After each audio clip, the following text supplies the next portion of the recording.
खबर शामिल करते हैं मातली से अब्दुल जब्बार भट्टी की रिपोर्ट के मुताबिक सिंध हुकूमत की जानिब से मातली को जिला का दर्जा देने का नोटिफिकेशन जारी न करने के खिलाफ शहरियों ने रफीक मेमन की क़यादत में एहतजाजी रैली निकाली। रैली शहर से होती हुई प्रेस क्लब पहुंची, जहां पर रैली के रहनुमा ने खिताब करते हुए कहा कि मातली की आवाम 4 सालों से जिला के नोटिफिकेशन का इंतजार कर रही है,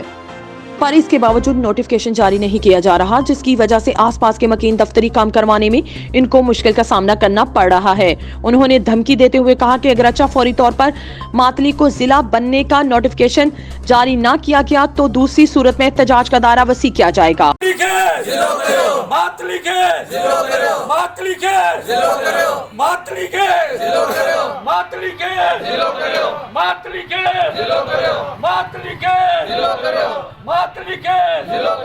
जागो जागो शहरी जागो, जागो जागो शहरी जागो, जागो जागो शहरी जागो, मातली के जिलो करो, मातली के जिलो करो, मातली के जिलो करो, मातली के जिलो करो।